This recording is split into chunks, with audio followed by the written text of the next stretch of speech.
दर्ज करने के लिए कॉलम कहां था, ये क्लैरिटी होनी चाहिए।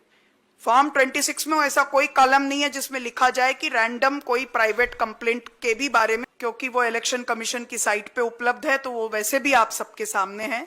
उसकी बात जरूर मैं रखूंगी और मेरे एक साथी को मैं अनुरोध करूंगी कि वो स्लाइड के रूप में यहां पर उसको चलाएं। जो सारे मामले की जड़ है वो फॉर्म चल गया है, फॉर्म 26 है। ये कहा गया कि मेरे द्वारा फॉर्म 26 में बात को दर्ज नहीं किया गया और तथ्य को छुपाया गया। अब उसके जो सवाल हैं वो आपके सामने हैं।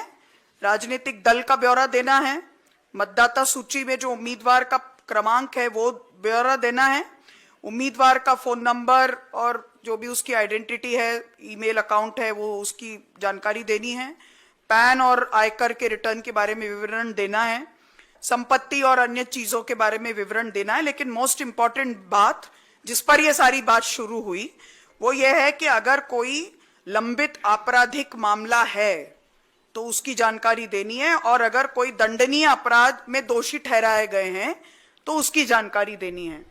जाहिर है कि इन सब चीजों पर मैंने लिखा कि ये मुझ पर लागू नहीं है, क्योंकि मुझ पर एक लीगल नोटिस है। वो लीगल नोटिस की पूरी कानूनी जानकारी मैंने मेरे ईसीआई को जो मेमोरेंडम दिया उसमें रखा। आज सुप्रीम कोर्ट में भी वो बात रखेंगे। मात्र एक लीगल नोटिस है जिसका अब तक अदालत ने संज्ञान तक नहीं लिया, कॉग्निसेंस तक नहीं लिया, वो मैटर है। तो अब इसको दर्ज करने के लिए कॉलम कहां था, ये क्लैरिटी होनी चाहिए। फॉर्म 26 में ऐसा कोई कॉलम नहीं है जिसमें लिखा जाए कि रैंडम कोई प्राइवेट कंप्लेंट के भी बारे में सूचना दीजिए। अगर वो ऐसा कोई कॉलम होता तो हम ये सूचना जरूर देते। इतना ही मैं अपनी ओर से कहूंगी।